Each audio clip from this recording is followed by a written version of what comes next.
Mali noćni razgovori, tople ljudske priče, uz pregršt sočne glazbe. Tako dobro. Svakog ponedjeljka na Radio Nacionalu, uz Ljudevita Grgurića Grgu. Tako dobro. Tako dobro.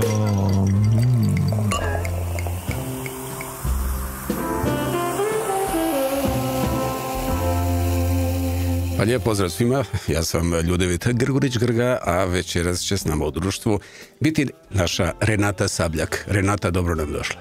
Još bolje vas našla. Dobro večer svim slušateljicama i slušateljima. Renata draga, tu je moja ekipa, tu je moj Kreši Mirher Cigonja, tu je i Mario Đurek i kao što sam rekao moja malenkost, a nama je veliko zadovoljstvo što će nam biti tako dobro u društvu s tobom, koja si po nama primadona kazališta komedija.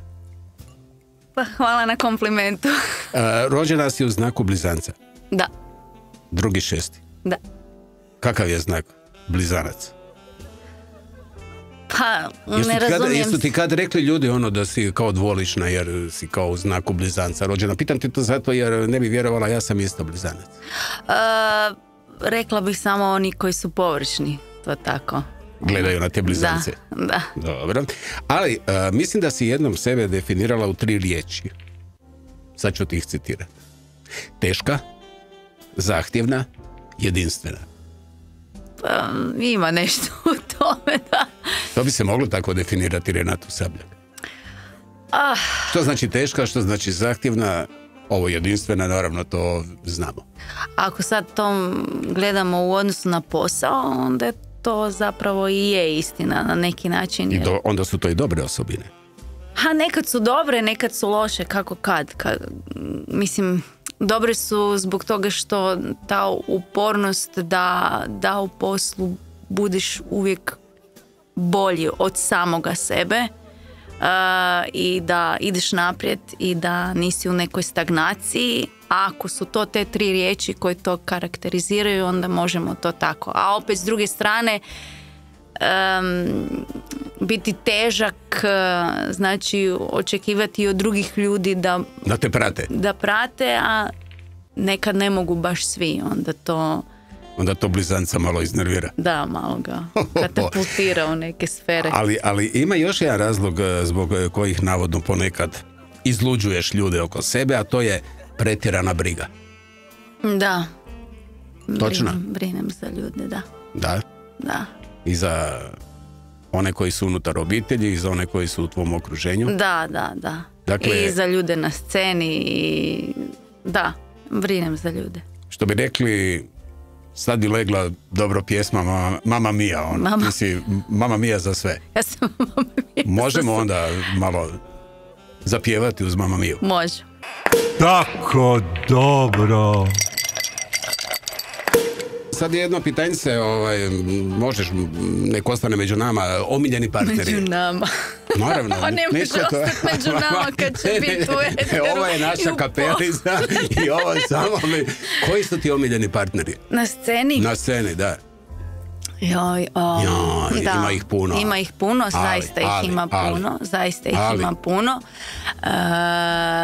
Najdulje sam na sceni sa mojim kolegom Đanijem Stipanićevom. Ma daj. Da. Preko 20 godina. Preko 20. Ti njega trpiš ili on tebe trpi? Pa obostrano je to. Dragi Ljudevitu Grguriću Grga, ovdje sam u matičnom kazalištu komedija. Isto kazalište iz kojeg dolazi vaša specijalna gošća, moja draga prija i naša velika heroina Renatica Sabljak. Vidimo se. Ćao iz komedije. Žane, kod koga trpi? 128 godina, Renči, draga, da te upozorim. 28 Đani, znaš da je meni sve jučer. Meni je sve jučer. Struggling. Đani, dragi, dobro nam došao u eter Radio Nacionala. Ja moram stvarno izreći veliku zahvalnost Đaniju Stipanićevom, jer on za nekih 20 minuta, ti znaš što ga čeka? Da, znam, mora ići na scenu. Pazi, ja sam ga nazvao i onako oprezno sam ga pitao, imaš li ti neki ritual pred nastup, recimo kao što te čeka večer večeras, vrlo zahtjevna uloga. Imam grga, ali ne radi kafić. Aha, ne radi kafić. Ne, jer mene su učili dok sam još bio na akademiji kao glumac prije nego uđe u ulogu, on se mora opustiti, on mora biti sam sa sobom, on mora biti u svom svijetu, koncentracija. I onda me je naprosto bilo strah pitati te kakve su šanse da te evo pred večerašnji muzikl Jadnika čujemo nakratko u eteru Radio Nacionala i damo mogućnost da pozdraviš svoju dragu kolegicu. Najveće mogućnosti. Ja uvijek činim samom sebi one šokove koji su potrebni da kad izađem na scenu to bude onako kak se spada. Stoga ovo večeras da sam me pitao 5 minuta prije scene, ja bi izašao, ovi bi zvali sa razglasa, Iva, naša asistentica, bi me gruznicavo tražila po hodnicima i sa svojim milozvučnim glasićem, ali ko bi odolio ne javiti se, pogotovo na Radio Nacional, moj omiljeni radio, i pogotovo kad se radi o mojoj najdugovječnijoj i najboljoj partnerici ikad svih vremena. Renati Sabljak. Ovo mi je zazvonilo malo, Žani, kad si rekao moj omiljeni radio.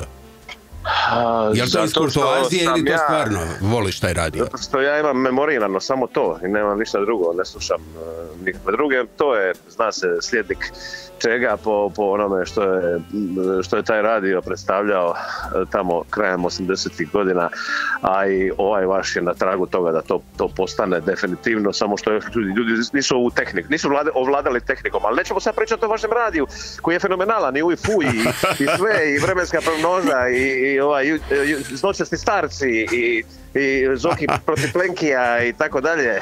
Ali Renata je nešto htjela reći. Meni samo nije jasno, Grga, kako ste znali, ili ako smijem na ti zbog slušatelja, ali kako si znao da ću njega prvog spomenuti? Kako je sad? A ne znam, idemo na neki feeling i ako legne čoveče, ali radeći ovako temeljiti research, a to ćeš naravno sve ti osjetiti tijekom narednih gotovo 2 sata. Đani Stipanićev je oduvijek bio tvoj broj 1 i još iz tih nekih 20 i nešto vremena. Ovo je bilo vrlo riskantno. Vrlo riskantno, i za tebe i za mene. Ali ovako, prije no što Đanija pustimo da se stvarno na neki način malo restarta pred ulazak u ulogu u Jadnike, jesi li ti potpisala možda isto peticiju o zabrani konzumiranja medvjeđeg luka kojeg je konzumirao svojevremeno Đani Stipanićev u ovim vremenima viroza? Ne, budi hrabra, budi poštena. Potpisivala je ona to da ja pomognem malo. Mislim, ja sam živio u Samoboru i sad živim u Samoboru. Susjed je velikodušno nabrao friškoga medvjeđeg luka i rekao napravi si to na salatu. Ja sam napravio ranglu toga. Napravio, onda sam to poslije ugasio sa nekoliko piva, ali za koje nisam znao da su bili 8,5% doslovno i bukvalno. I to me malo sve skupa, moram priznati, smantalo više nego ikad prije i poslije, jer kad čovjek ne zna što pije i što jede, u ovom slučaju nisam znao ni što pijem ni što jedem. To je na kraju bilo na sceni totalni kaos, raspad sistema, a o mirisima da ne govorim, to se još danima luftalo. A koji je muzikal bio u pitanju? Sjećaš li se? Mamma Mia. Znači ti kad si mu se približila, Mamma Mia. Nije se trebala približavati, to je evaporiralo. Kontaminirano. Sve je bilo zakuženo s tim. Đani, sve si ti ispričao, ja nisam ništa. Sad smo vas razotkrili, znači siroće moje, trebala si pjevati s maskom, onda po svemu sudeći, Renata draga. Pa sam ja njoj priušćavao, moj dragi. Ko zna što se sve događa iza kulisa, ovo je samo jedan od ovako banalnih primjera, ali u svakom slučaju ali zanimljiv je, svi su ga zapamtili. Imali možda I vizualno i audio, a boga mi i olfaktor. Dobro, dakle od te večeri, odnosno od te Mamma Mie, medvjeđi luk ne postoji u kazalištu Komedija. Pa ne prije scene, sigurno, definitivno nije uputno. Sad smo upravo prije no što smo se upustili u naš program u kojem će nam biti tako dobro, Đani, konstatirali, evo ja sam konstatirao kako je gotovo nemoguće, nego je nemoguće doći do ulaznica za Jadnike u narednih recimo mjesec, 2 dana. 3. 3 čak mjeseca. Ja mislim da su ozbiljno ugrožene i one u početkom 3. mjeseca. Tako je to kod naše publike koja onako kad nešto prigrli i kad čuje od drugih da je to nešto tako dobro, da ljudi na kraju kao tvoja emisija Grga tako dobro, onda je situacija takva da ljudi to požele imati odmah i sad i zato se sad to dešava da je taj pritisak na ulaznice nevjerojatan. A što je dobro za predstavu, ali publika koja dolazi iz večeri u večer ne hini to, nego ustaje zbilja onako, kako što bi hrvatski rekli, poluhrvatski stojeće ovacije. Da, onaj standing ovation, što bi rekli ovi u New Yorku. Ne znam koja bi bila hrvatska riječ za ovacije, pa nisam se sad upravo to, stojeće ovacije. Oni koji su imali tu sreću vidjeti da li premijeru i prve predstave mjuzikla Jadnici su oduševljeni. Kažu da nešto bolje, a ja sam stvarno gotovo sve vidio što ste do sada igrali na sceni kazališta Komedija, da boljega do sada nije bilo. Slažeš li se s time ili?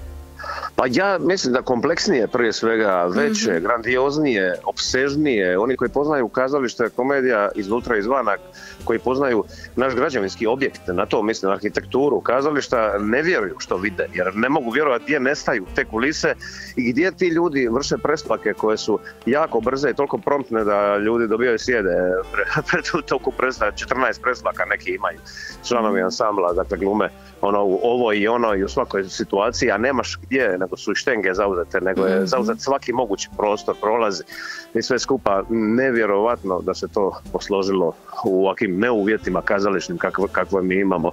I stoga je ovaj projekt onako grandiozan, veliki i još više izašao u onako nekakvom brodvejskom smislu, mini brodvejskom, da se sad to ne dramatizira sa nekim posebnim izjavama. Evo Renata, čuli smo Đanija. Đanić, evo, točno Đani za 15 minuta, možda nešto ranije ćete pozvati inspicijentica Iva, da, ulazi publika, bit će naravno kao i svake večeri krcato gledalište.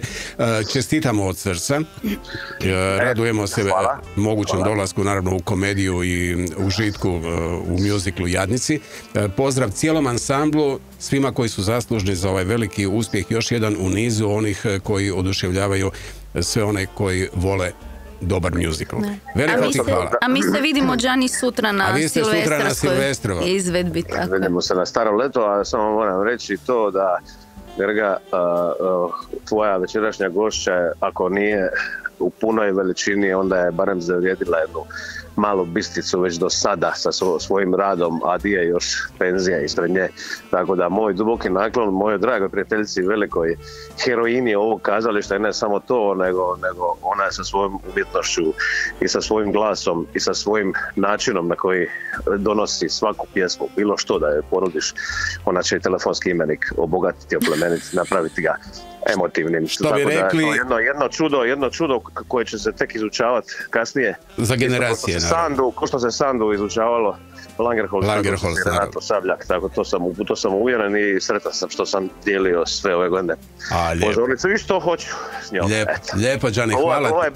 Ovo je bez imalo patetike i nikakvih onih, sad moram reći nešto lijepo, glumac. Hvala ti, hvala ti Renata što si teška, zahtjevna i jedinstvena. Reci mi, je li zaslužilo malo oko? Je, malo je, da, je. Emocije. To ti je gluma, zato što ti je 4 godina. Da, nisam ni sumnjao. Sad plaći Renata, sad moraš.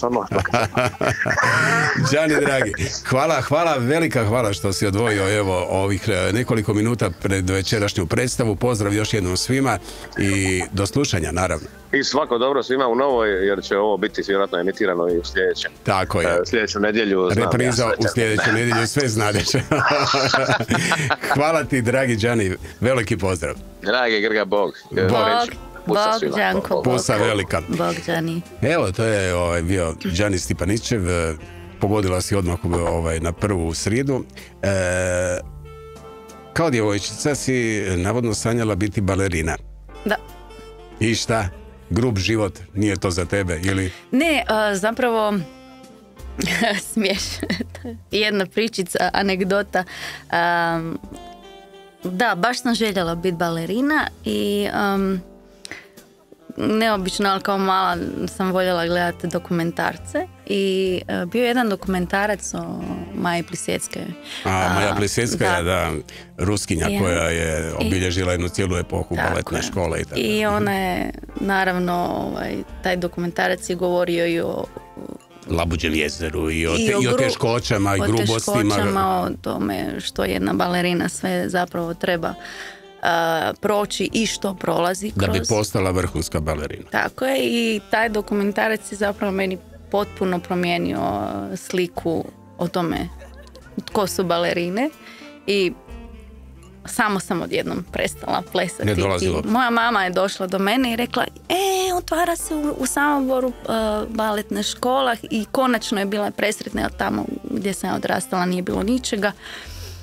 I ja sam samo u plaći, ona nije znala što se događa, tek sam poslije rekla da je to... Ne, nisam je dala da me vodi u plesnu školu.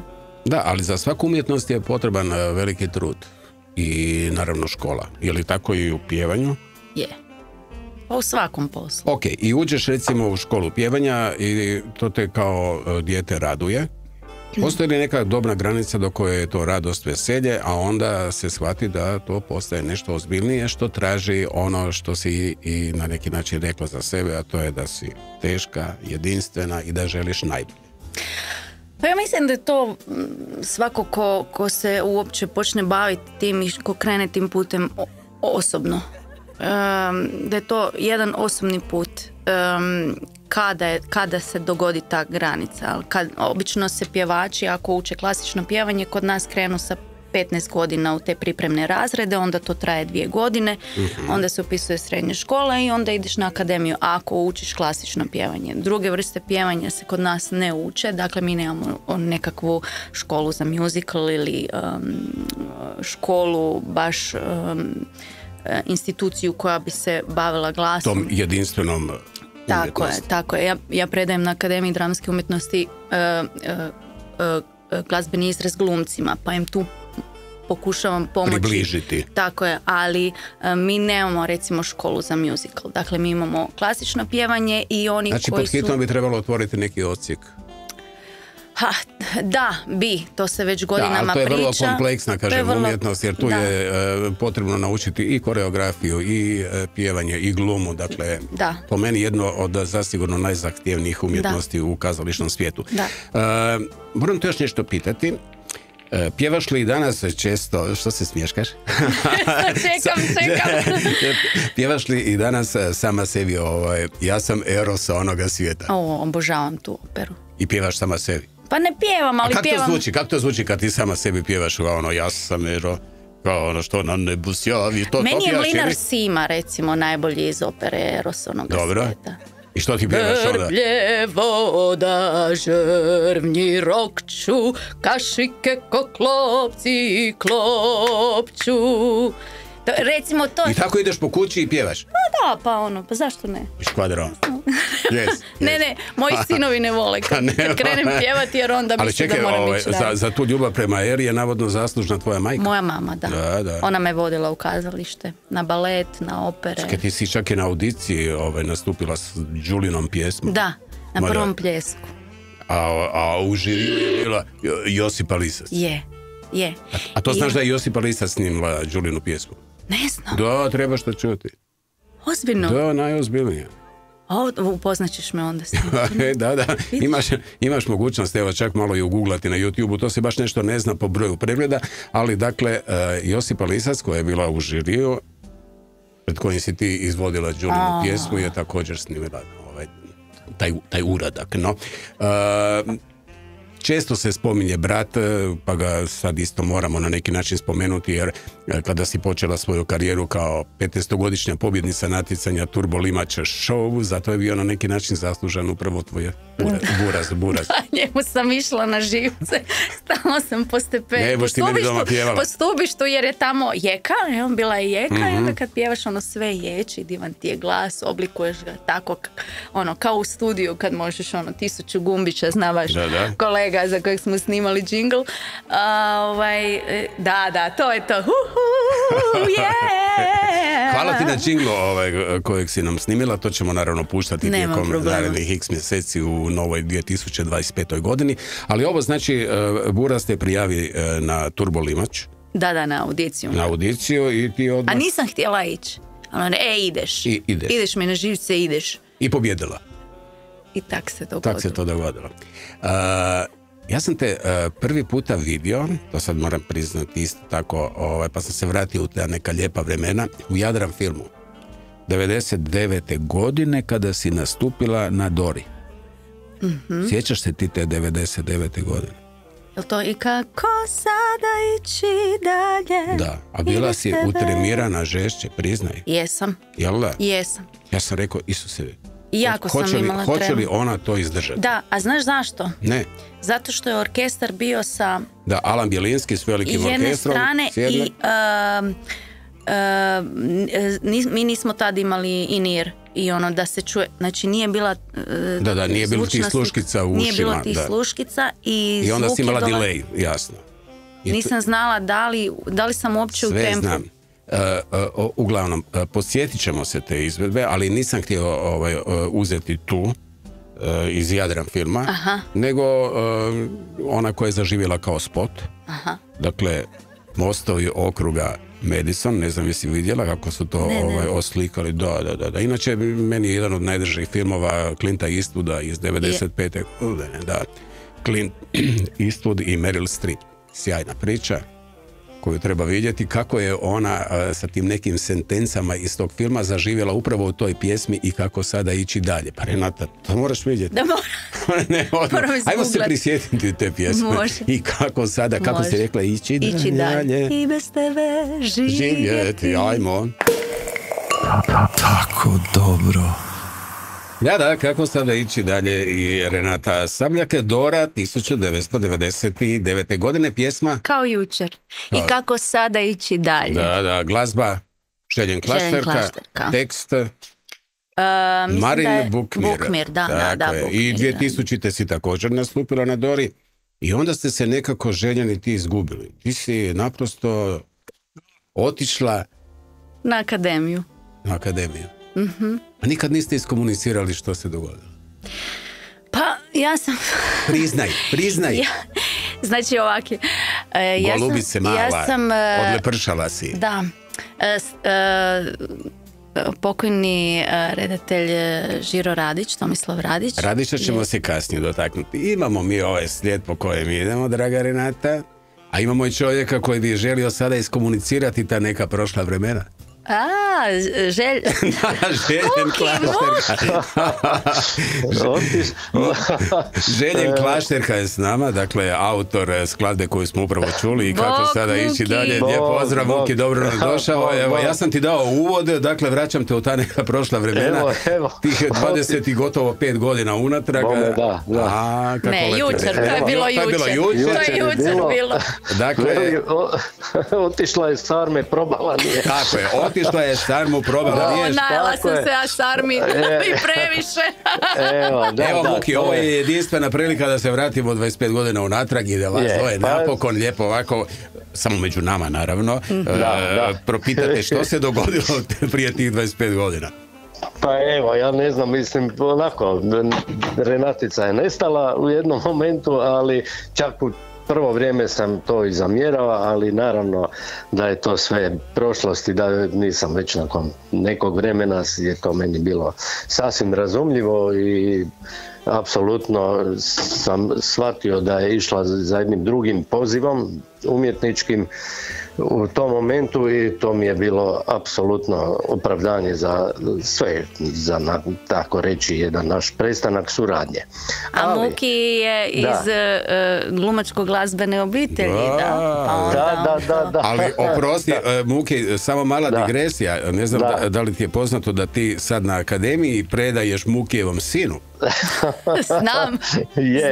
Da. Dobro, Jel vi ne smijemo vidite to kakav je spominjati to? da ne ispadne to sad nešto kao, ajde. Ne, ja sam neke pravedna veze. profesorica. Tako je. Ne, ovo nije protekcija, to nema veze sada. Jasno, da. No, u svakom slučaju, evo, drago mi je i naravno da sam s Renatom se i povremeno znao i susretati u kazališnim krugovima, a u ostalom prije par godina, kad je to bilo, smo imali pjesmu na šibenskoj šansoni, sad to je prije 2019. 18. sad se ne sjetim točno. Jučer, ovo je bilo prekjučer, ovo je jučer. Da. A evo, i ja se nadam da ćemo u životu još ponešto napraviti Nikad ne zajedno, znaš, jer imam ovoga stvarno sve najljepše i komplimente prema Renati, jer stvarno je smatram danas po meni najboljom solisticom, najboljom pjevačicom. A i svaki put, Muki, kad je trebalo nešto tebi dođi reći, otpjevaj mi, imam neki demo, moram imati to snimljeno. Ali moram vam priznati, ja sam uživao, recimo Mura je meni jedna od najljepših pjesama. Je, istina. Bilo je par pjesama koje stvarno uspjele i to meni, evo i dan danas se vrte kao i ova i kako sad ići dalje, Rijeka Mura. Evo, bilo je par pjesama koje stvarno su, evo, na neki način i zimzelene ili ti evergreeni postali. Da. I prije no što se rastanemo, Muki, u ovom kratkom javljanju, moramo se također prisjetiti onih vremena kada si ti na neki način na audiciji odabrao Đanija Stipanićeva za televizijsku emisiju Napokon nedjelja. A onda kad je Renata došla, Renata, što se dogodilo kad si ti došla na audiciju? Đani je rekao, ova mala je moja. Da. Je. Da. Pomela je konkurenciju. Ali to je sjajno, jer stvarno, mislim, evo, moram još samo koju rečenicu reći vezano uz Renatu, zbog čega je cijenim izuzetno. Prvo, sam talent koji ima je neupitan, ali kod nje je vrlo bitno i to što je temeljita, što stvarno radi. Jer znamo da sam talent bez rada je kratkoročno nešto i ne predstavlja nešto veliko, a ona je tu stvarno veliki radnik. To bi rekli veliki profić. Veliki profić, apsolutno, je. Malo teška, ali jedinstvena. To je uvijek tako. Nema jednostavnih ljudi koji su genijalni. Kroz večerašnju emisiju. Što će ljudi misliti o meni, Bože moj, ne krga sve to jedno. Mislit će upravo to. Teška, ali jedinstvena. Muki, dragi, velika ti hvala što si nam se javio. Nema na čemu, hvala na pozivu. Pozdrav lijepi svima, Renati, tebi i slušateljima radija tvog. Hvala ti, Muki, do slušanja, veliki pozdrav. Pozdrav. Bog. Evo, Renatica, sad ste malo iščistili što se dogodilo s Renatom, koja je samo nestala iz vidokruga Željena Klasztorke, ali idemo se još vratiti malo u to vrijeme kada si bila na neki način djevojčica. Navodno nisi imala tremu od nastupa, kao klinka. Ne, kao klinka ne. Ali je trema došla s glumom. Ne sa glumom, nego sa tim nekakvim, kako bi ja to rekla? To vam je kao kad na Turščici isto koji glume krenu profesionalno raditi. Sve ih počinje sputavati. Nađu se u jednom prostoru u kojem sad oni sve to što je bila njihova sloboda moraju na neki način ograničiti. I dobivaš odgovornost. Da, veliku odgovornost. I pod lupom si u fokusu. Ali spomenula si jednu riječ, naturščik. Da. Dakle, riječ koju ćemo sada na neki način vezati uz tvoj prvi filmski nastup. Da. To sam htjela spomenuti. Tomislav Radić, 2001. godina, Holding. Tako je, da. On je zapravo dobila sam ulogu zahvaljujući svom glasu, jer je on trebao mladu glumicu koja izvrsno pjeva. Glazbu za taj film i cijeli serijal koji je nastao kasnije je... Mislim 5 epizoda da ste imali. Tako je. Je pisao Dinko Apelt, maestro Dinko Apelt, i kako smo mi surađivali na emisiji Napokon nedjelja, on me predložio žiri, odnosno gospodinu Tomislavu Radiću, da me posluša i kad me vidio rekao ne, ti ulaziš u film. To je to i kad sam snimala film svi su me pitali na koje sam godini akademije. U kojoj godini akademije? Ne znam ništa o tome. I ali su ti dali ideju, vjerojatno, ne? Dali su mi ideju, gospođa Žuža Egranji mi je pomogla da se pripremim za prijemni na akademiji i sve ostalo je povijest, naravno. Tomislav Radić je nažalost preminuo 2015. godine, ali bilo je dosta kontroverzije oko tog filma. Naime, u tom filmu je primjerice, kako je rekao i onda Tomislav Radić, negdje 2001. godine Igor Mešin je napravio vrhunsku ulogu, izvrsne kreacije Mirte Zečević, Dubravke Ostojić, Suzane Nikolić, Ljubomira Kerekeša, Ive Gregurevića, pa i debitanata Renate Savljak i Darija Markovića. I onda ide ono nešto što je ostalo kao neki ne baš lijepi traga, to je činjenica da su svi oni, kako je rekao redatelj Radić, ni krivi ni dužni postali žrtve orkestrirane mržnje koja je zasula film. Ma nije, ja to nisam uopće tako doživjela. Citiram ono što je rekao ovaj pokojni redatelj: tješi me samo to što je filmska vrpca ipak koliko toliko trajna, a tko zna, možda će za 10-20 godina netko pogledati film i začuditi se kakvih je sjajnih glumaca bilo početkom stoljeća u Hrvatskoj. Ali bilo kako bilo, draga Renata, tek nakon te uloge u filmu Holding shvatila si da te najviše zanima gluma. Nisam shvatila, nego sam krenula u neke srcem. vode. Da, krenula sam u neke vode koje su meni bile tada nepoznate. Sjećaš se dolaska na audiciju za faks? Na prijemni? Da. Sjećam se da je bilo... Trema je bila grozna, sve audicije su ti bile strava, to ti je bila kao neprirodna situacija. Je, baš je bilo ono. Ali nekako, baš sam prijemni mi je bio... nije mi bilo toliko, rekla sam idem, pa ako prođem, ako ne prođem nije za mene, idem nešto drugo. A otpustila si to? Da, otpustila sam to, nisam, možda sam više željela ići na muzičku akademiju, ali tamo mi je profesorica rekla da kod koje sam išla na pjevanje, da te godine će imati popunjenu kvotu, pa da ni ne idem. I onda sam išla na glumu. Da. I onda se dogodilo najbolje što je moglo biti za tebe. Kad već govorimo o tremi, danas je to možda na neki način više odgovornost. Jer sve kocki se u tom jednom mozaiku zvanom predstava po Renati Savljak moraju biti posložene kako treba, jer drugačije Renata Savljak ne zna raditi. Ne funkcionira. Ali ima još jedan zgodan detalj s akademije. Dakle, tvoji su na neki način mentori ili profesori bili Tonko Lonza i Neva Rošić. Da. I tamo se pričalo nešto o markerima i kemijskim olovkama. Da. Što? Oni nisu voljeli da se piše. Da se sa markerima. Oni su uvijek govorili da tekst mora biti čist, da se sve oznake moraju sa običnom olovkom upisivati, da drugi glumci koji dobiju taj tekst kasnije u ruke mogu ili obrisati. Znači štednja, ne? Dakle, scenarij se očito prenosio iz generacije u generaciju. Nije bilo kao danas, stavi, printaj. Ali Renata draga, je li točno da ti danas imaš bilježnicu u koju voliš zapisivati svoje misli?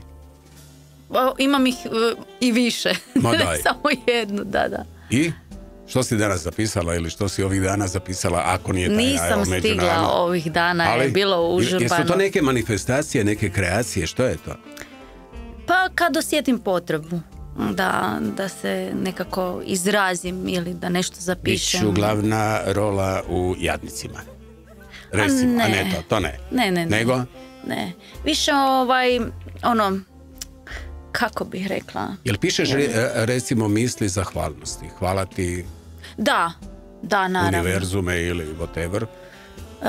Pa ja recimo napišem hvala ti Bože. Bog je moj spasitelj. I Bog me čuva. Ja sam uvjerena u to.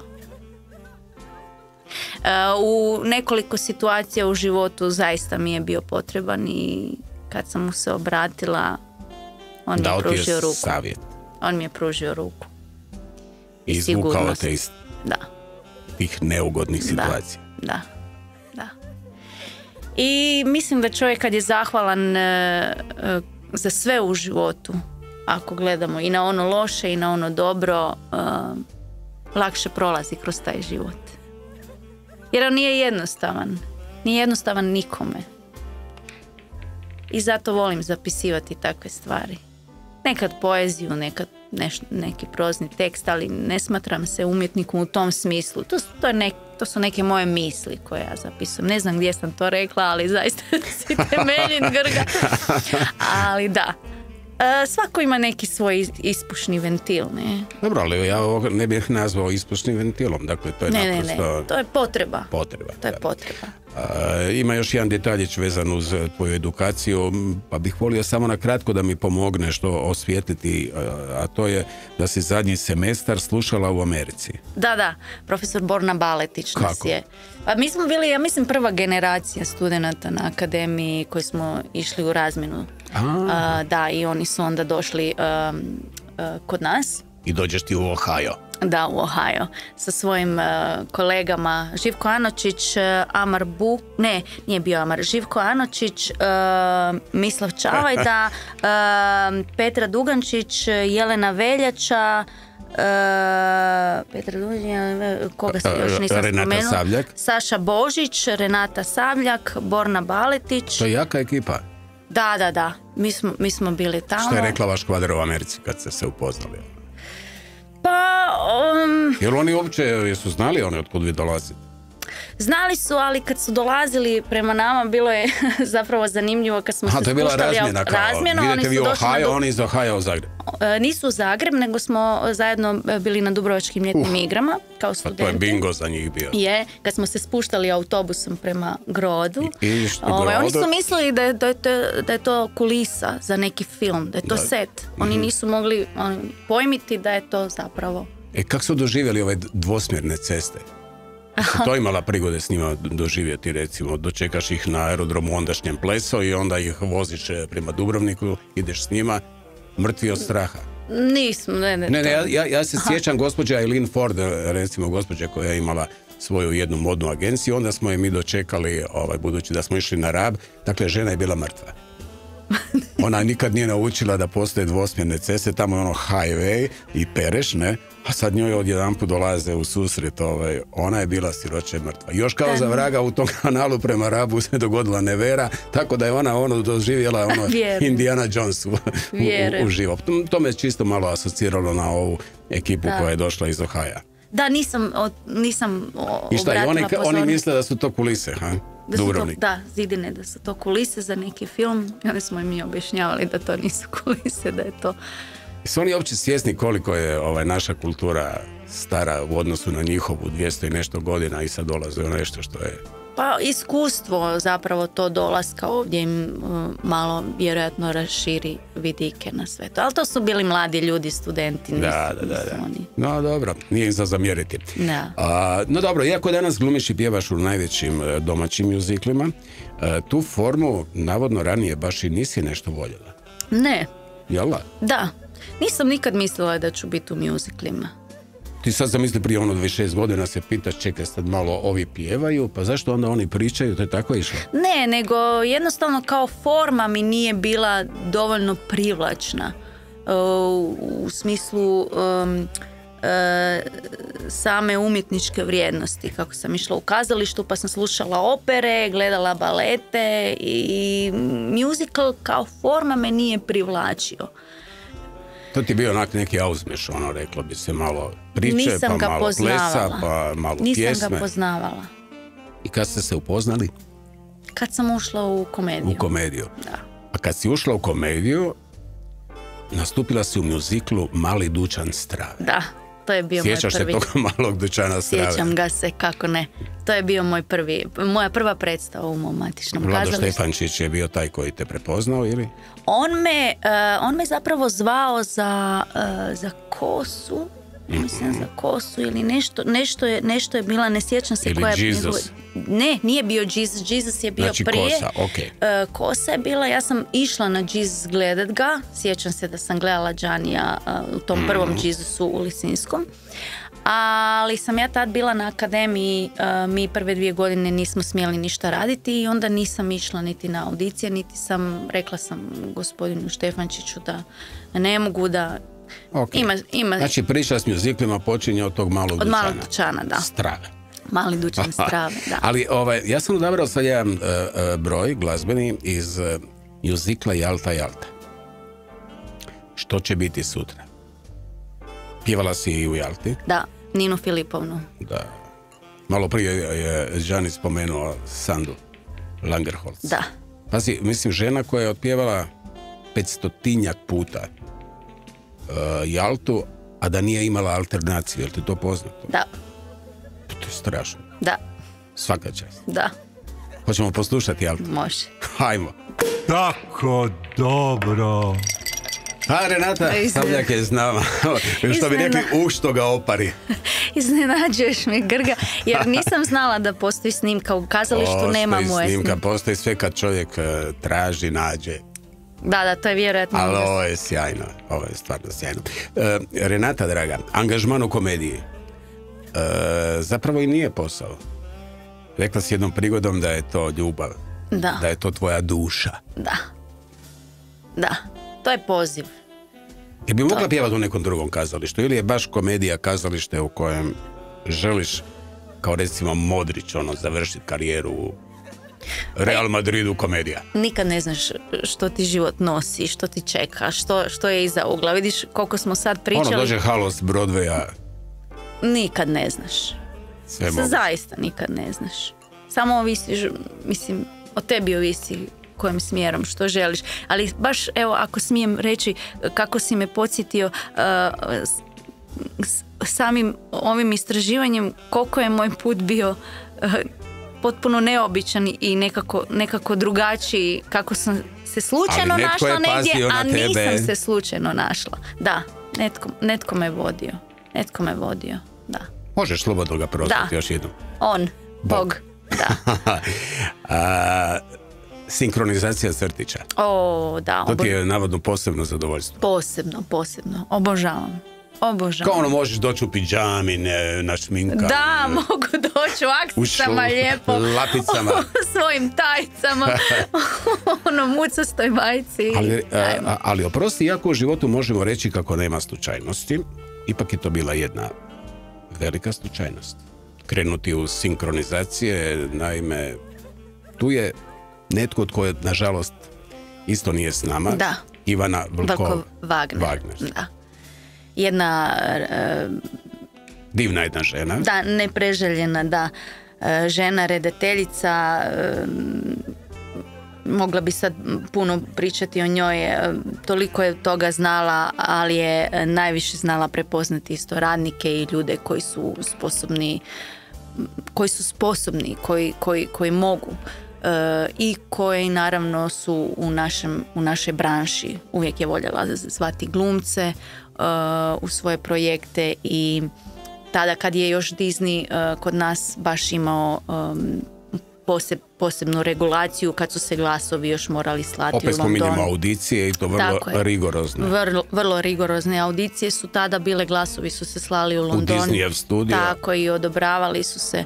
Ivana je to sve pomno vodila, računa o tome, o svim glasovima, ne samo o meni, dakle svim kolegicama i kolegama koji su radili tada te prve Disneyjeve crtiće, i to mi je takvo zadovoljstvo i takva čast da sam to imala prilike raditi. To samo zahvaljujući njoj mogu reći. A koji ti je najdraži lik kojem si posudila glas? Ne znam, bilo ih je toliko. Fiona, Belle. Meni je Bella, recimo, draga. Iz Ljepotice. Da. Ja mislim da si oprala ove iz Disneya. Svojim glasom i sposobom. Jel bi mogla danas ovo otpjevati? Pa zapravo... Ajde probaj, recimo, sad je kao audicija, gospođo Sabljak, izvolite. grlići da sjeti sva prostranstva. Ja želim to baš srcem svim. Kad bi netko mogao doć, ko bi htio sa mnom poć, tad bi ljepše sati mogli proć. Pa Krešo, ovo je tako dobro. Tako dobro. Jesi nekada, recimo evo kao sad što si zapjevala, jel te to neki puta možda na neki način osnažilo ili ti dalo optimizma u životu, recimo? Inače, ili na sceni? Ne, inače onako u životu, pa se sjetiš te neke sentence, pa se sjetiš recimo Belu, pa kužiš onda kažeš, viš kako je ona ipak uspjela, nju je ovo. Pa nekako kao, da, kad to postane dio profesionalnog života, onda to malo drugačije gledaš na to. Da, onda ipak se na neki način distanciraš. Više slušam druge umjetnike. Dobro, ali kad krećeš recimo u tu sinkronizaciju, da li onda daješ svoj senzibilitet, svoju interpretaciju, ili je po zakonitostima sinkronizacije trebaš poštovati original? Ovisi. Za Disney smo morali biti što sličniji originalu, baš ići u taj karakter glasa. Ali sad se moramo dotaknuti, draga Renata, protoka vremena. Dakle, u Ljepotici i Zvijer si bila Ljepotica? Ljepotica sam bila u Crtiću. Ljepotica si bila ti u Crtiću i na u kazalištu Trešnja, kad smo imali premijeru. To je bilo na početku. I čekaj, oprosti, što te prekidam. Znači, od Ljepotice u Crtiću i u kazalištu Trešnja došla si do Čajnika. Do Kamilice. Kako? Tako. A to je surov život vas glumaca. Surov život, šta ćeš, Grga? Nećeš ti biti Ljepotica, ti ćeš biti Čajnik. Da. Ali dobro, Sandra Bagarić je komoda, ne? Da, Sandra je... Komoda. Da, Sandra Bagarić i... ali ja još uvijek igram Ljepoticu. Znači, igram i Kamilicu i Ljepoticu. Kako? Dok kolegica Buga je na porodiljnom, ja je mijenjam. Kad se ona vrati, ja ću opet biti samo Čajnik. I kako uspijevaš pomiriti u... Tak, jedan dan sam Kamilica, drugi dan sam Ljepotica. Aha, znači alternacija Kamilica, Ljepotica. Da. Tako to ide? Tako to ide. Aha, dobro, okej.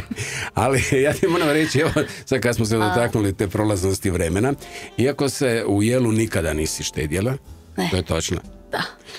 Uspjela si evo do svoje, ja neću reći koje godine, ako ti hoćeš reći koje, reci. Znaš što, ja moram izbrojati. Mislim, ja ti mogu pomoći ako ti da... 47. Da, 47. Sačuvati izrazito vitku liniju. To će svi ovi koji gledaju podcast naravno vidjeti, ali to je zadivljujuće.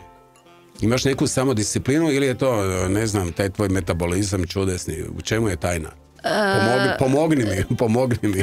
Tajna je u Martini Vizek, koja ima holistic centar, koja mi pomaže da vježbanjem budem u formi. Vježbanjem i prehranom? Pa da, ali u biti prehranu ne pazim toliko, jer ja sam osoba koja kad mi se nešto jede, ja to idem jesti. Ja ne pazim na prehranu, da baš gledam kad ću unijeti ugljikohidrate, to sve, ja jedem sve.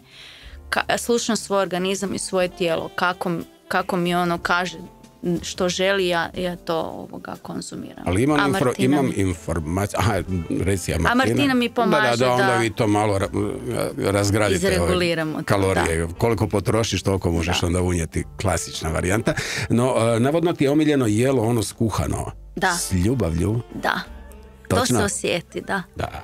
Tu je bio vaš prije nekih tjedan, dva, je bio Anton Rudan, koji je rekao kako točno može osjetiti da li je nešto skuhano s ljubavlju ili ne. Da, ja isto. Možeš to? Imaš mogućnost? Da, zato obožavam tu kad energiju moja osjeti. mama kuha. Jer znam da je u tom jelu kakvo god da ono je. Čak i ono koje ja ne volim. I on je spomenuo mamu jer je rekao sve majke kuhaju s ljubavlju. Sve majke kuhaju s ljubavlju, moja majka kuha najbolje. Ali tako i tvoji dečki vjerojatno pričaju, jer najradije navodno spravljaš prave domaće juhe. Pa sad u zadnje vrijeme i ne baš, zapravo ovisi ako imam vremena, ako nisam na sceni, ako ne radim neku novu predstavu, kuham, ali više kuha moja mama, pa kad onda ona kuha, onda ne kuham. Jedan tvoj kolega mi je rekao da si se okušala u parfeu od gusje jetre s grožđem. Ja se ne sjećam. Baučić mi je rekao da te učio kako se radi parfe od gusje jetre. Ja se tog ne sjećam. A on se sjeća, mislim, o tome čovjek vjerojatno nije izmislio. Još se ti onda kao čudila kako to grožđe može biti ispečeno. A da, pa da, sigurno, ali ne mogu se sad sjetiti. Dobro. Jagode? Obožavam. Eto. Da.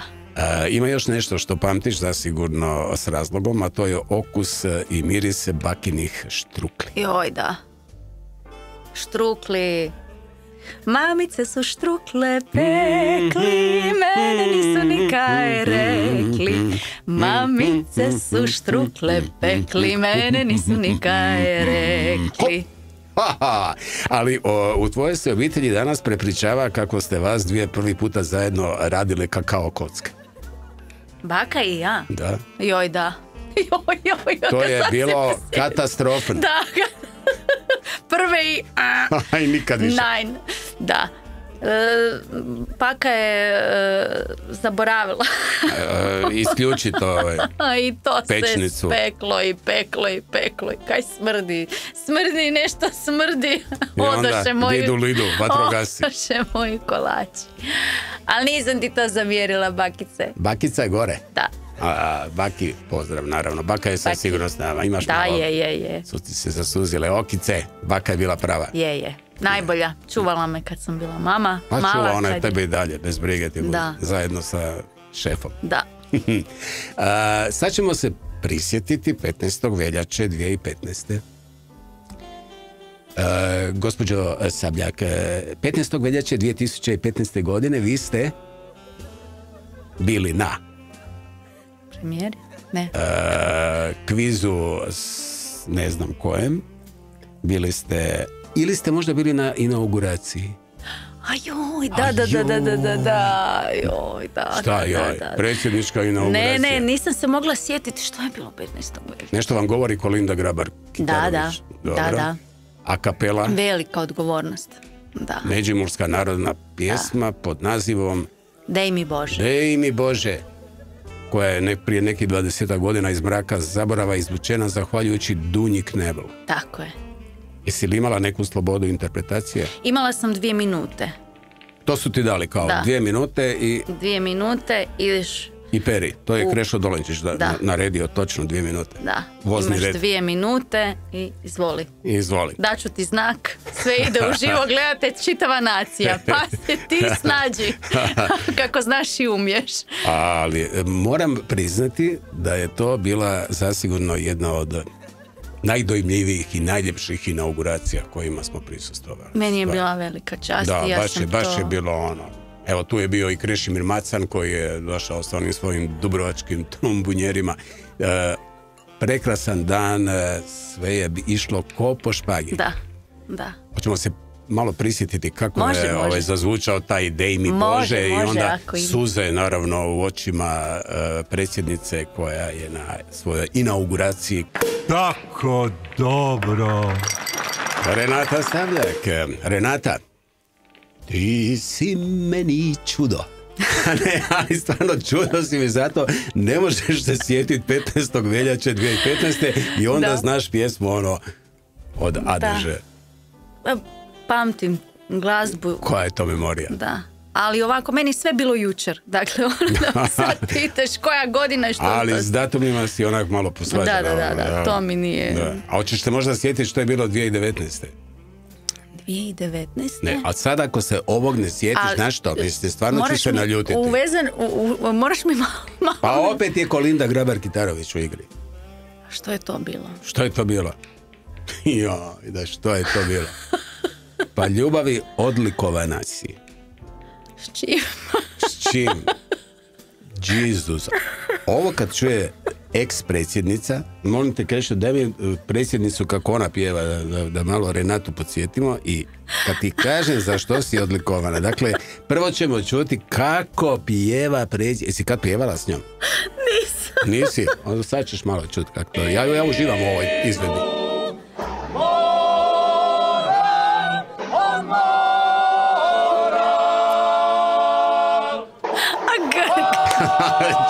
Oprosti, mislim. Tu da te oprala u terci kad si pjevala. Dej mi Bože, bilo bi ono, spašave se. Otkud ti? Ha, otkud mi? Nije važno otkud mi, nego to da ti ne znaš, da si ti odlikovana redom Danice Hrvatske. A ne znam koje godine ne to znaš. bilo. Znaš kako je moja profesorica Neva Rožić i Tonko Lonze su ti uvijek rekli nama, to mi je zauvijek ostalo. Šta su rekli? Kad imaš neki uspjeh, Red Danice odmah ga Hrvatske. zaboravi, jer sutra više ne vrijedi. Moraš Mislim, ovo kad raditi čuje dalje. naša ex-predsjednica, neće joj biti drago. Gle, Grga. Jer pazi, to je bio dan državnosti 2019. Tu su bila brojna odlikovanja, i to znanstvenicima, kulturnim i zdravstvenim djelatnicima, sportašima, gospodarstvenicima, naravno. Jesam li ja imala tad neku premijeru ili nisam? To je meni bilo I u ne glavi. pamtiš šta je dan kad si čula, a redom Danice Hrvatske odlikuje se Renata Sabljak. Znam da je to bilo, ali ne znam kad je bilo. 2019. No dobro. To si otpustila, nećemo više o tome. Je li točno da kroz svoj posao dijeliš sebe za svakoga u publici? Mene zanima, vidiš li ti recimo lica u publici? Ovisi kako je predstava osvjetljena. Ne. Ne možeš vidjeti nikog u publici? Ne. Mamma Mia? Kad smo imali zadnji broj, onda sam mogla vidjeti jer je bila osvjetljena publika. Aida? Mislim da isto ne. Dobro, onda koja je najbolja predstava u kojoj ti možeš vidjeti i lica? Mislim da je Mamma Mia bila. Ipak. Da. Da. Kazališna priznanja, to si isto zaboravila, ili te treba podsjećati? Znam koja su, ali ne znam kad su bila. Dobro, Ondine. Ondine je bila na Dubrovačkim ljetnim igrama, to je bio Orlando. Hvala Bože, napokon. Da. Nagrada hrvatskog glumišta 4 puta, ili? Nagradu sam dobila za Sandy u Briljantinu, Sandy, 4 puta. Aidu, Spamalot, Lady of the Lake. Sve si oprala. Sad ćeš još dobiti vjerojatno za jadnike, tako da on... A nemoj tako. Pa je, ja već najavljujem. I 5 puta nagrada hrvatskog glumišta Renati Sabljak. Ali ovako, ja ću sada sebi uzeti jednu malu slobodicu, a to je istaknut ću tvoj nastup. Dakle, meni je to jedna od najboljih izvedbi, ne tvojih, nego za sva vremena. Ne pretjerujem. Naime, nastup na šibenskoj šansoni, kada si pjevala Je suis malade. To je bio takav naboj između publike i tebe da se to, ja bih rekao, ne da opisati. Jer se slažemo. Je. To su te neke vjerojatno čudesne stvari zbog kojih vrijedi živjeti i raditi ovaj posao. Je. Mislim, ja se sad već ježim, a još nismo pustili pjesmu. Pljesak je trajao jako dugo i sjećam se baš da je ta poruka prenijeta. I to je moja zadaća. Ali taj francuski tvoj, ko te učio? Niko. Kako nitko? Niko. Od koga si ti učila pjesmu? Od Lare Fabian ili od Dalide ili od Serge? Sve ja moram poslušat. Ja sve moram poslušat. Ko ti je najbolji od ove trojke? U tom trokutu, recimo Serge, Lara Fabian. Svi su. Ili Dalida. Svi su. I onda ti uzmeš sukus svega toga i napraviš svoju verziju. Da. Je suis malade, znači bolesna sam. Daj nam reci nešto malo o toj pjesmi, ono, čisto, da malo se još prije nego je pustimo, ufuramo. Pa... To je u stvari priča o jednoj nesretnoj ljubavi. Jesi ti bila kad nesretno zaljubljena? Ma nekako nije bio nesretno. A dobro, mislim, pitam, sorry, čovjek. Je. Jesam. Dobro, i kad si izvodila Je suis malade u Šibeniku, jesi na nekog mislila ili nisi? Ne. Nisi? Mislila sam na tekst. Dobro. Pjesme same, jer zapravo ja svakoj pjesmi koju pjevam pristupam kao kazališnoj priči koja ima početak, sredinu i kraj. Da. Ova pjesma, evo konkretno, dakle, Serge Lama je bio nesretno zaljubljen. I on je svojoj najboljoj frendici rekao da ga to boli do srži. Ne zna kako se izvući iz te priče. Da. Pazi, tu je njegova žena, a tu je ljubavnica. I on je to rekao svoje Alice. To je ta Alice Donna, koja je onda, slušajući ga, dakle kao svog prijatelja, kako joj se ispovijeda, sjela za klavir i napisala tekst. Sjajna pjesma. Ali ne znam da li ti je poznato da, to je sad zanimljivo. Naime, podsjetila me sudbina te pjesme na pjesmu Leila, Erika Claptona. Dakle, ne znam je li ti poznato, ali Leila je, dakle, bila posvećena ženi Georgea Harrisona, u koju se Clapton zaljubio. I njih dvoje su malo, krenuli. I ta Leila kad je izašla vani, nije doživjela nikakav uspjeh. I on je bio očajan. Dadeš sve svoje emocije u jednu pjesmu, izneseš što iskreno da ne možeš iskrenije i ništa se ne događa. Tako se ista stvar dogodila i s ovom pjesmom. Znači, Serge je rekao svojoj diskografskoj kući Philips, molim vas, ja vjerujem u ovu pjesmu. Oni su rekli, mi ne vjerujemo. I onda je on snimio, inzistirao i rekao, ako je ne snimimo, ja ću otići iz Philipsa. I onda su je snimili, stavili su je na A stranu, znaš kako su onda nekad bili singlovi, a na B strani je bila neka, ne znam, poskočica neka. I evo ti tragedije, ova B strana zaživi kao hit, a ova 0 bodova. Dok se nije dogodila Dalida. I kad je Dalida otpjevala, onda je sve ostalo bila povijest, onda je Serge uzeo i sad Serge, i kad je bio u Zagrebu, kad je imao svoj nastup, kaže, svaki put kad pjeva, naravno, že svi malade, onda je to, kaže, nešto čega se ne može otresti. Kao i Koenova Aleluja. Aleluja. Isto. Da. Serge nije imao prigode čuti tvoju izvedbu. Ne. Ja bi se potrudio, mislim, to nema, to je bolje od Alide. A ne. To je bolje od Lare Fabian, vjeruj mi. Evo, uostalom, netko je napisao... To je drugačije. Ljubi, netko je napisao na YouTube. Znaš kako ljudi pišu? A svašta ljudi pišu. Ne, ali ovo je netko tko je vrlo pismen. Čovjek je napisao, ovo je jednostavno čarolija, odnosno magija, nešto izvan mojih mogućnosti opisa riječima. Evo, gledam i slušam po tko zna koji puta i skoro svaki puta lagano zasuzim do kraja pjesme. To piše netko tko je očito pismen. Dakle, apsolutno sam siguran da u Hrvatskoj trenutno ne postoji ženski vokal koji ovu pjesmu može predstaviti na ovakav način. Citiram ga. Ovako izraženu emociju, apsolutno savršeni izgovor francuskog, kao i poigravanje dinamikom u cijelom vokalnom rasponu, kužiš, čovjek nije mala beba, može jedino jedna jedina neponovljiva i meni anđeoski draga. Renata Sabljak. Tako dobro. Da. Renata Sabljak, je svi malade.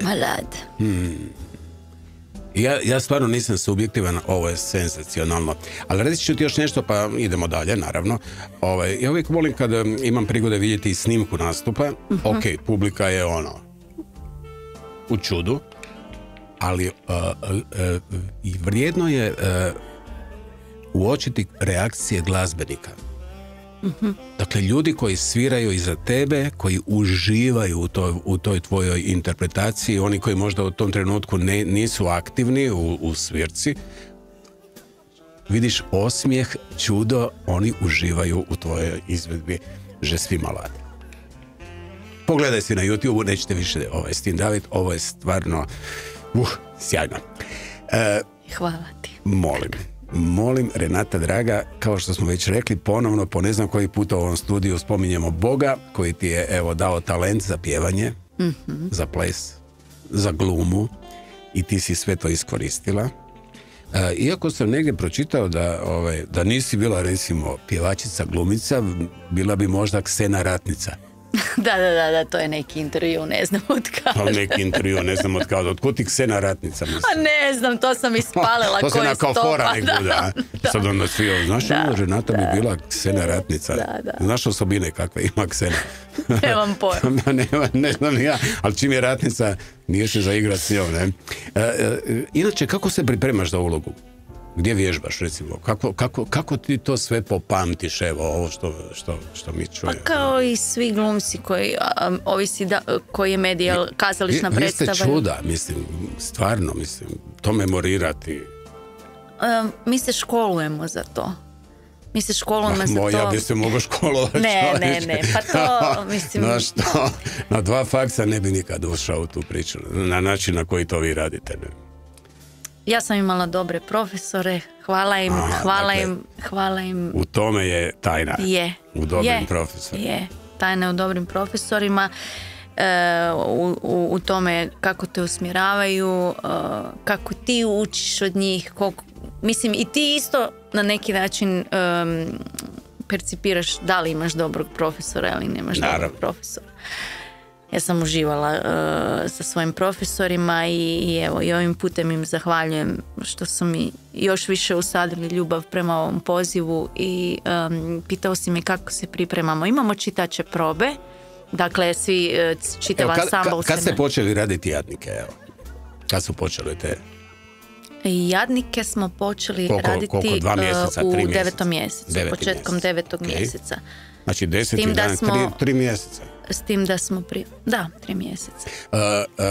Tu mi je bio inače Hrvoje Rupčić, koji je već dugogodišnji član ansambla Kazališta Komedija i rekao je da je zasigurno da su Jadnici jedna od najzahtjevnijih izvedbi koje su imali. To je vrlo zahtjevan materijal, glazbeni materijal, ne samo glazbeno, nego i na svim nivoima. Kužim. Jesi li kad zaboravila tekst? Jesi ti onak zatrokiralo? Kad? Da, dogodi se svakako. I? Šaptač? To ne, to onda šaptač uopće ne pomaže. Ne. Smisao, okreneš. Ko te onda vadi iz gabule? Niko sam, kako znaš i umiješ. Mene uglavnom smisao. Ako sam unutra, smisao, mogu uvijek nešto... Mala improvizacija. Da. No bilo kako bilo, možemo zaključiti da si dakle u dobrom odnosu sa svojim glasom. Da. Slušaš svoje tijelo. Da. Jel ti kad šalje signale? Da. I što onda to znači? To znači ili Renata vježbaš, uspori, ili stani, ili ne spavaj se, ili najedi se, idi u prirodu. Upjevavaš li se ti kod kuće onako? Znaš ono kako se ove primadone upjevavaju prije predstava? Kako to ide? Zapravo ne prije predstava, nego onako kroz dan čekiram kako je stanje mog instrumenta. Budite ljubazni, čekirajte svoj glas ovdje u studiju.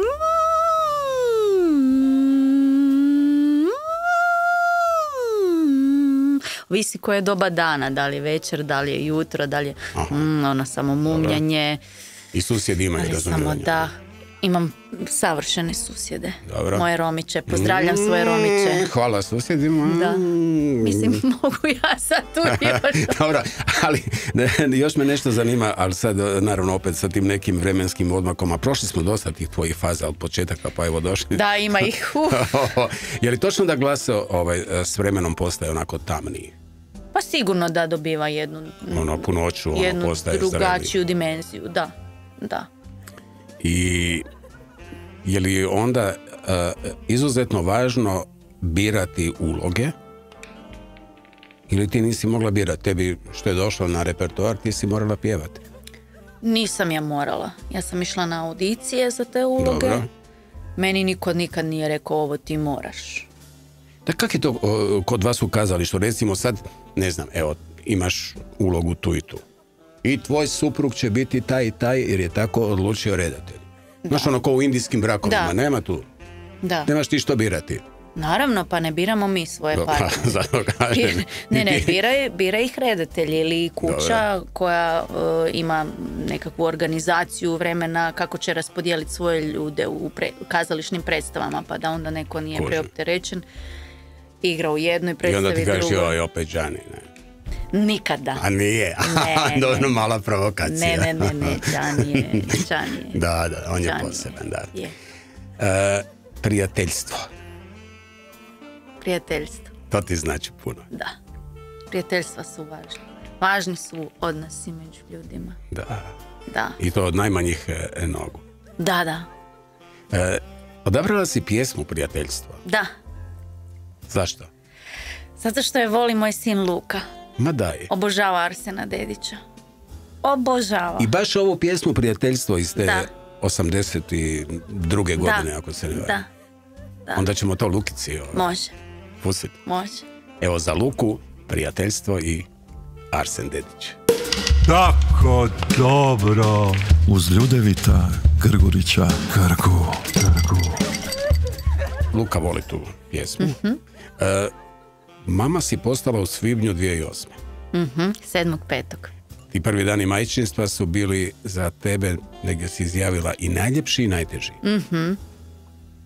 Što to znači? A najljepši zato što postaneš majka. Ja 2 dječaka, Luke i Borne.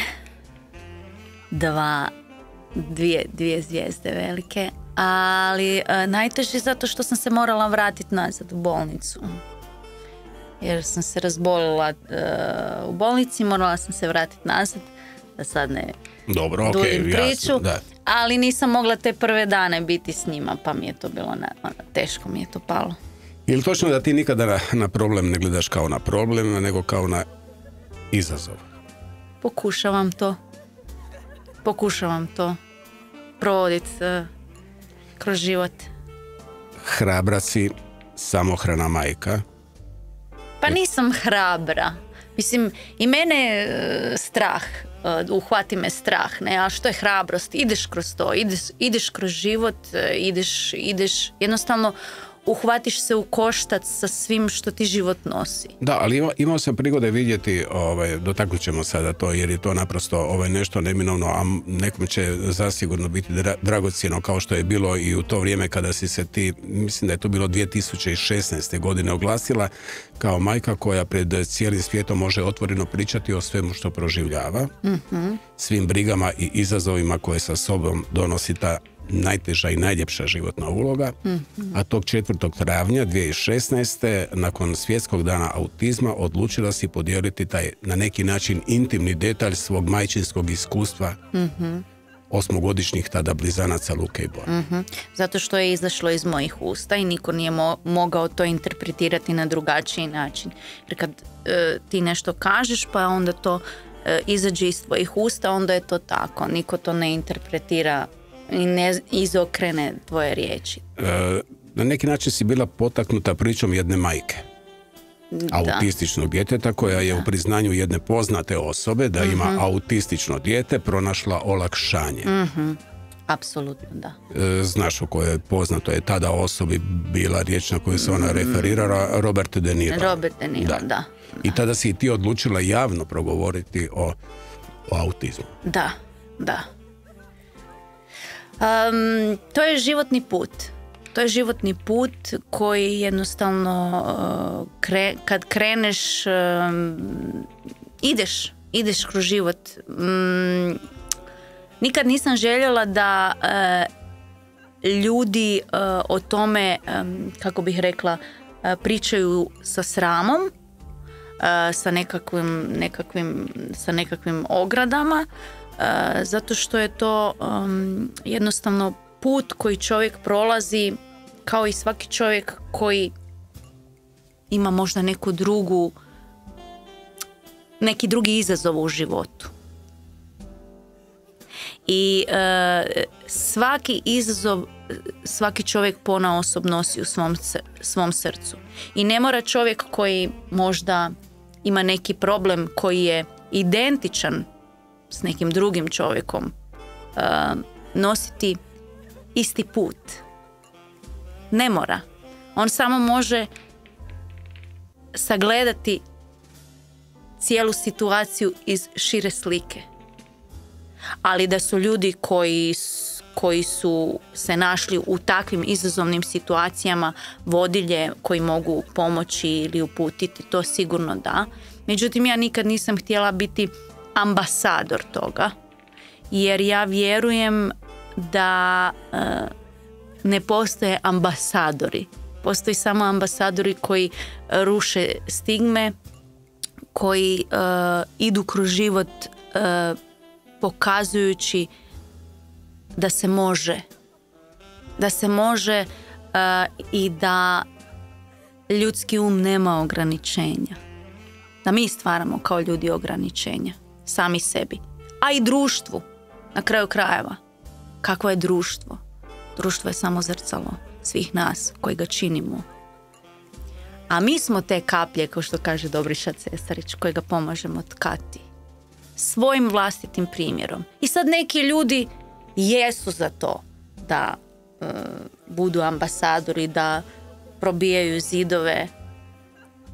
Meni treba puno snage za moj poziv i za to da dižem svoju djecu. I onda se ne bavim nekakvim aktivizmom, ali slobodno mogu govoriti o tome. Apsolutno da. Ja mislim da je jako teško pomiriti profesiju koja je vrlo zahtjevna poput tvoje i taj obiteljski život. Da. Slažemo se? Da, nije to lako. Ali ništa nije lako. Ništa što vrijedi u životu nije lagano. Ovo što si sad spomenuo i pjesme Je suis malade, koji je bio put te pjesme? Kako je ona? A koliko je ona vrijedna? Kako je ona našla put do slušatelja, do srca? Kakvu ona ima težinu? A na koji način je došla? Dobre stvari dugo traju. Ali ovdje svakako moramo spomenuti dvoje ljudi koji su na neki način pomogli tebi uskladiti privatni i poslovni život. Da. To su naravno otac Nikola i mama Sanda. Da, moji roditelji. Da. Što bi rekli, u tvom slučaju iza uspješne Renate Sabljak stoje umirovljeni roditelji. Da, to sam jednom prilikom rekla i to je zaista tako. Iza moje karijere, iza svega onoga što sam ja stvorila i što je stvoreno na neki način je zasluga mojih roditelja koji su mi pomagali da... Uvijek su bili uz tebe? Uvijek. I uvijek još i jesu. Da. I hvala Bogu da još uvijek jesu. Da. Otac Nikola je iz Plitvičkih jezera? Da. A mama? A mama iz Prigorja. I gdje su se oni našli? U Zagrebu na Plesnjaku. Ma daj. Da. Dobra stara vremena Dobra Plesnjaka. stara vremena, da. Kad su se došli školovati u Zagreb na Plesnjaku su se našli. Lijepo. Eto tako, imao sam potrebu dotaknuti ovaj dio priče vezan uz tvoje divne dečke. Koliko su oni sad stari? 16 godina. 16 godina. Da. Luka i Borna. Luka i Borna. Mama je odabrala pjesmu Marije Kalas. O mio babino, caro. Jesi im pjevala to kad? Ne znam, mislim da nisam. A možda jesam. A toliko toga ima. Ali to je jedna tako lijepa pjesma. Dakle, govorimo o ariji Giacomo Puccinija. O mio babino caro. I to je jedna od najizvođenijih arija u posljednjih 100 godina. Jako poznata. Da. Sama opera iz koje arija možda i nema isti status kao neke recimo druge Puccinijeve opere poput La Boheme ili Toske, ali njezina poznata arija koju ćemo sad čuti i dalje osigurava svoje mjesto u opernim kućama diljem svijeta. Divna je. Tako dobro. Renata Sabljak je s nama, ovo je bilo tako dobro. Marija Kalas, voliš je? Ona ti je broj 1 od ženskih opernih diva. To je tako teško kad me neko pita koga najviše voliš slušati ili koja ti je najdraža uloga. Dobro, jesi kad probala pjevati O mio babino? Naravno. Jesi, ja? Da. To je to se prevodi kao O moj dragi tata.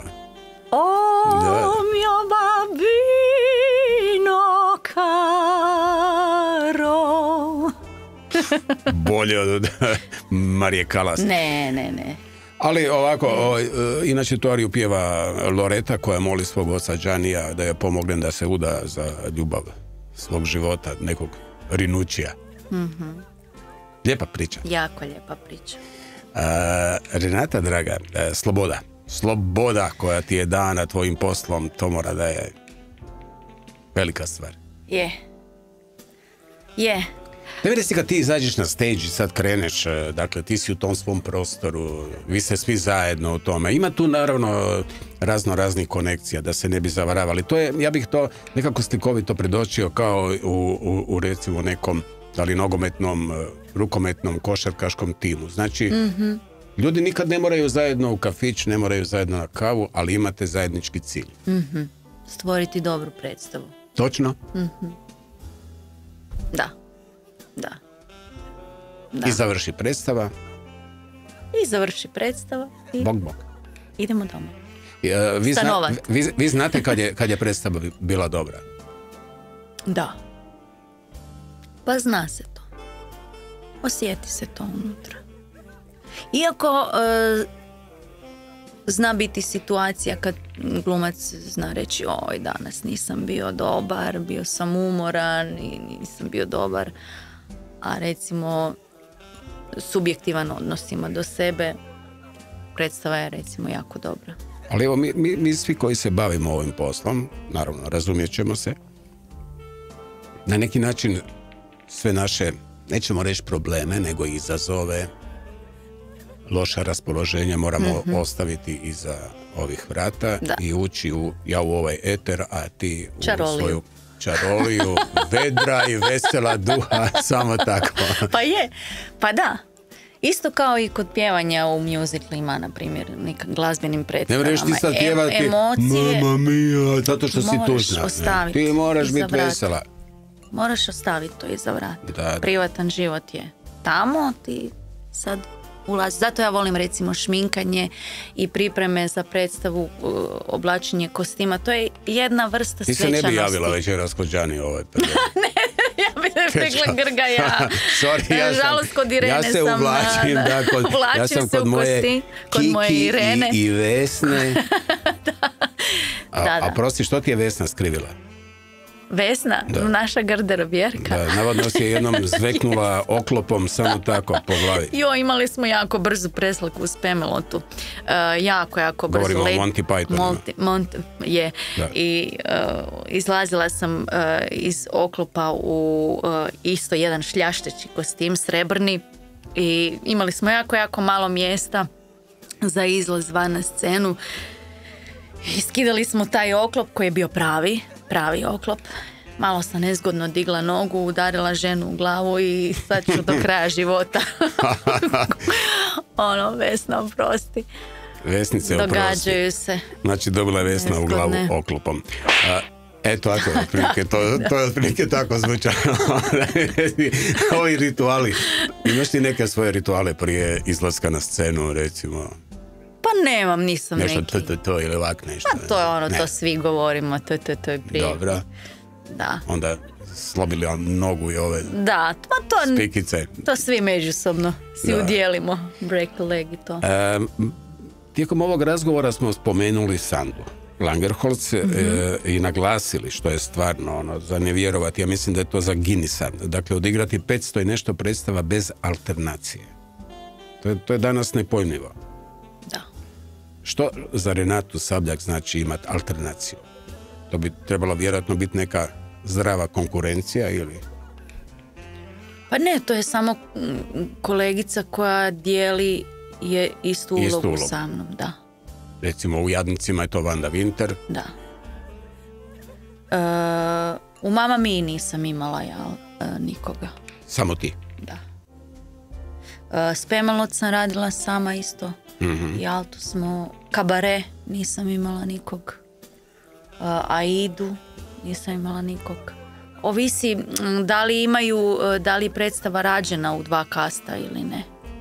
Ako rađena u 2 kasta, onda svi imaju alternacije. Ne, baš razmišljam koliko si ti predstava odigrala u toj komediji, pa gotovo da nema mjuzikla u kojem ti... Jako puno. Da. Jako puno. Čak si jednom prigodom bila na Mjesecu.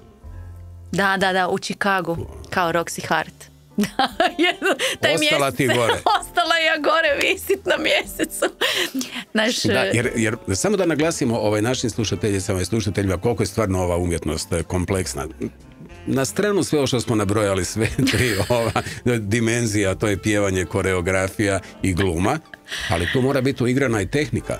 Apsolutno. I sad evo tehnika zašteka, digne Renatu na Mjesec i ne spuštaju je dolje. I šta Renata radi? Skače dolje. Skačeš, ko Tarzan.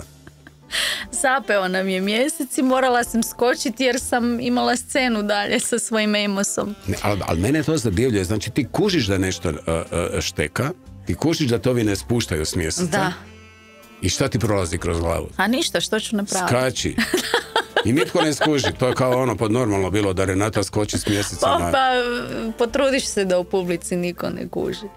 Ali ima tih anegdota svakakvih u Mamma Mia, kad je mikrofona recimo bubice, isto, da, to, te tehničke to ne možemo mi utjecati. Imamo mi ovdje takvih problema, pa onda trči naš šef tehnike i onda to naravno spašavamo. Snalaziš se kako znaš. Ima jedna žena koju voliš, Audrey Hepburn. Da. Je, divna je. Divna gluma. Što voliš? Voliš nju, onda voliš tu neku dozu glamura.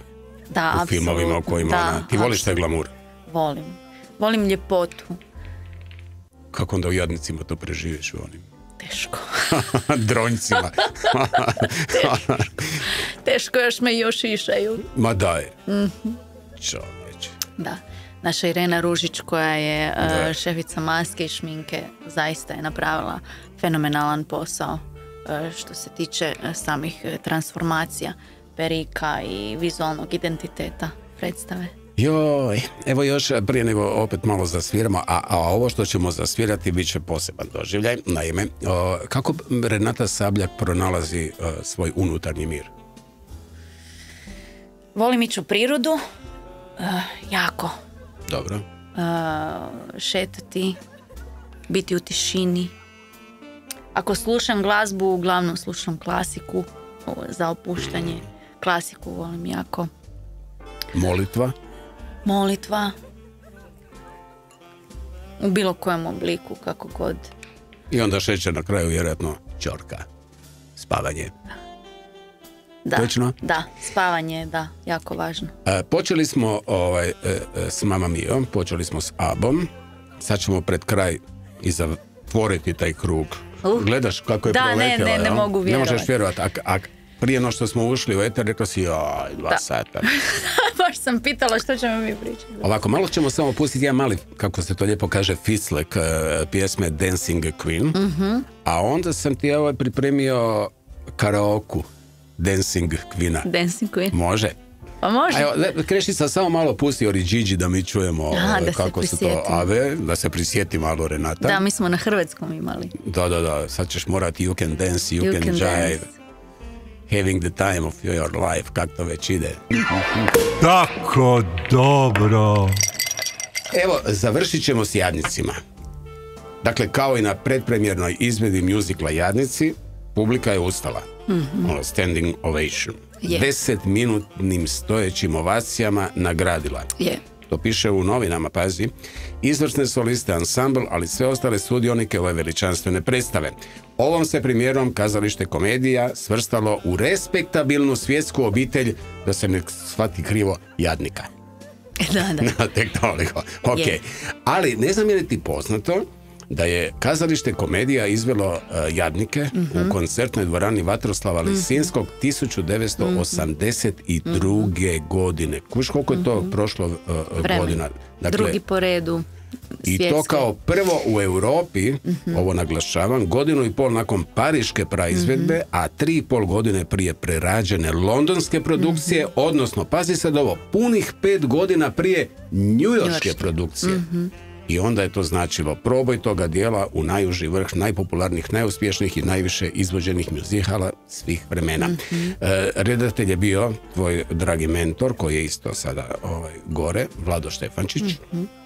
Orkestrom je dirigirao Pero Gotovac. I sad onda dolaze ona imena Đani Šegina, glavno ulogu tumačili su Branko Blače Nada Roko, sad se dotičemo Barbara opet Roko je bila Kozet.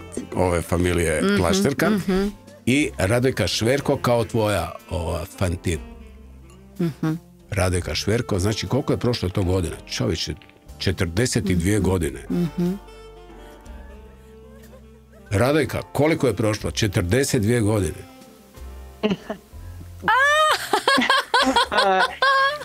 Dobra večer. Pa dobra večer, Radojka. Jednom i Kako drugom. iznenađenje! Pa dobro nam to je došla, Grga Radojka. vjerojatno htio. Šećer na kraju. Šećer na kraju. Šećer na kraju. Jako mi vas je drago čuti jednog i drugog i ovo dok slušam i dok spominjete te jadnike, Les Miserables, u istinu se čovjek, ne znam, vraća u jedno prekrasno vrijeme kada sam igrajući ulogu Fantin imala u istinu jedan osjećaj da činimo jednu jako, jako veliku i plemenitu stvar, tim više jer ne znam da li je vama poznato, ali su Monsieur Chamsor i Boublil gledali predstavu našu u Zagrebu i bili su oduševljeni sa onim kako smo mi tu priču iznijeli u dvorani Lisinski. Imala sam tu privilegiju i družiti se malo sa njima. Imala sam pozive u Pariz, pa sam onda poslom drugim išla u Pariz, pa smo se onda tamo bili našli. To oduševljenje i ta priča i to iskustvo koje su oni ponijeli sa sobom i o tome pričali zapravo i glorificirali sve nas sudionike, posebno jasno gospodina Vladu Štefančića koji je to sve skupa i osmislio i pogurao, kako bih se zapravo mogla izraziti, divota. I žao mi je što još nisam gledala, gospođo Renata, nisam gledala predstavu sa vama, ovu novu, obnovljenu, ali obećajem da ću je doći pogledat. Nadam se. Ovo je bilo, Radojka, jako dojmljivo, dakle, zatvoriti na neki način taj krug koji je počeo 82. godine, dakle, koje je to bilo priznanje već onda za kazalište komediju, a sada, evo, i taj krug koji se na neki način zatvara tom generacijom. Renata je onda imala 5 godina kada si ti pjevala Fantin. Ali a ja sam imala 42 godine manje nek imam sad. Da, ali javljaju mi iz režije da nam se trenutak želi oglasiti.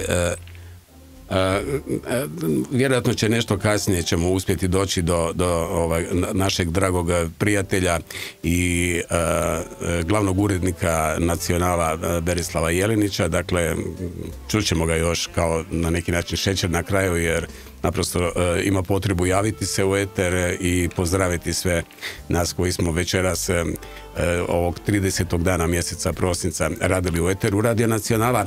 A ono što te još na kraju želim, Radojka, pitati, kako ti i u kojem sjećanju nosiš tu vrlo zahtjevnu ulogu? Meni je zapravo ulazak na kazališne daske, da se tako kažem, da se tako izrazim, bio zapravo vezan za gospodina Vladu Štefančića, koji je mene slušajući, gledajući, prateći me detektirao da sam ja očito pogodna osoba, ne samo za ulogu Fantin, mislim, on je bio ta presudna ličnost koji je mene doveo na daske kazališta komedija, odnosno dvorane Lisinski, bolje rečeno, jer su se te predstave tamo uglavnom igrale, u Gubec Bega, u Gričku vješticu, pa sad konačno i te jadnike, da bi onda kasnije igrala još glavnu ulogu u ovoj predstavi Karolina Riječka i od našeg Dražena Žanka predstavu koju smo zapravo odigrali premali broj puta. Mislim da je ona trebala ostati na sceni.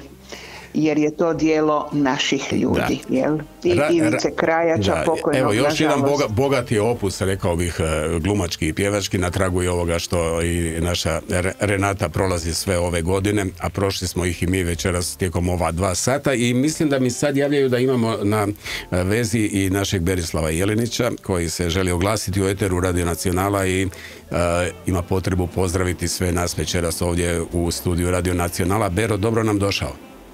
Dobro večer. Dobro večer. Lijepi pozdrav svima vama u studiju. Hvala najljepše. Dakle, vozim se u autu i gle čuda slušam Radio Nacional. Nije što ste moji, ali sjajno radite večeras. Suza mi je kanula dok sam slušao ovu ABBU gotovo u duhu Nike Kartela u predizbornoj kampanji. Htio sam pitati jednu stvar. Kroz Magdu sam se prisjetio, nisam slušao cijelu emisiju, gospođu Sabljak.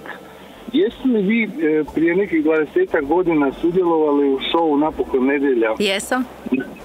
Ja se vas sjećam iz tog doba, ja sam se ko klinac šmucao tada po onom tamo, šta to već je bila, ona neko učilište. Da. Gdje je OTB bio smješten i to je bio jedan dosta ambiciozan šovu i vi ste tad imali jednu kao jedan curetak još u to doba. Ja se sjećam vas, tad sam vas prvi put čuo, to je bio jedan ozbiljan šou. Da. Koliko se sjećam, vi ste imali tamo dosta zapažan ulogu i vaše mi ime zazvonilo još iz toga perioda, pa mi je jako drago da vas mogu čuti u eteru Radio Nacionala. Baš vam hvala. Hvala. Evo, Bero, dragi, budući da nisi slušao, kao što si rekao, cijelu emisiju, naravno da smo prošli i taj dio priče i karijere naše večerašnje gošće Renate Sabljak. Tebi velika hvala na javljanju. Hvala na javljanju, Ja vam želim svako dobro u novoj godini. Također. I želim isto tako sve najbolje i slušateljima Radio Nacionala. Jako mi je drago što sam vas imao prilike slušati uživo, vozeći se ulicama Zagreba večeras. Bila mi je čast i zadovoljstvo. Hvala velika, Bero, i naravno lijep pozdrav i do slušanja. Do slušanja, pozdrav.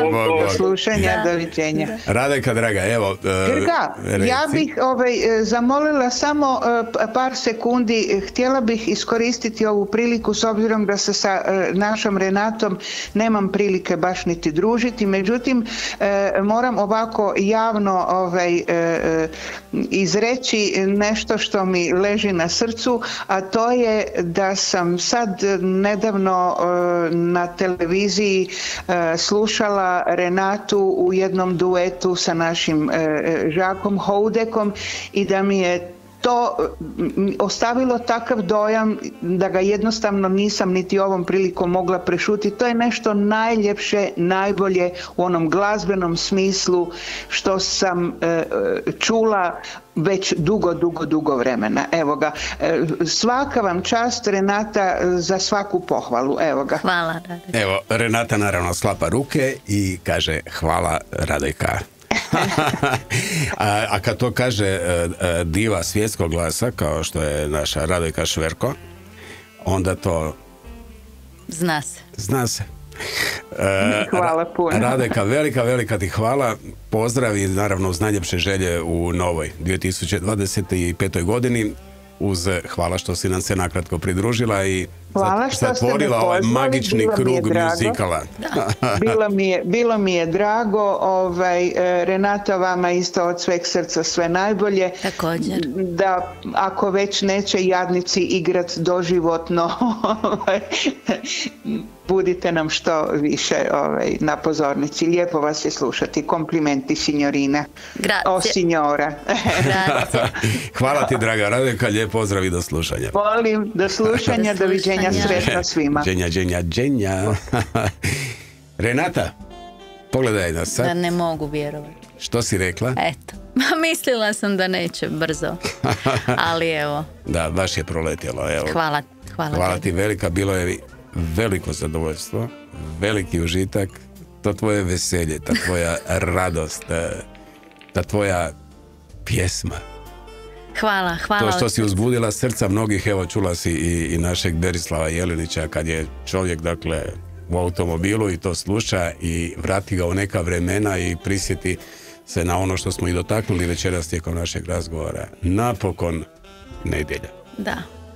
Zato smo tu. Zato smo tu da ispunimo u ljudima taj dio u njihovim srcima ili dušama, onim što možemo dati, da ispunimo taj dio koji fali. Što drugo nego na kraju ti reći, evo, hvala što se baviš poslom kojim se baviš, koji za tebe na neki način, kao što si rekla, nije posao, nego tvoja ljubav. Da. Jednostavno tvoja duša. Da. Hvala ti na toj toploj duši. Hvala Bogu. Za kraj, ono što je u životu neminovnost, a pjesma koju si odabrala govori upravo o tome. To je život. Ma što god se dogodilo, predstava mora dalje. Show must go on. Hvala ti, Verga, što si bila s nama. Hvala tebi, Grga, i lijepo pozdravljam sve slušateljice i slušatelje. Sve najbolje u novoj 2025. godini. Najbolje. Tebi, tvojim dečkima, tvojim roditeljima, svima u ansamblu Komedija i naravno svim slušateljicama i slušateljima Radio Nacional. Tako je. Slušali ste Tako dobro. uz Ljudevita Grgurića Kargu.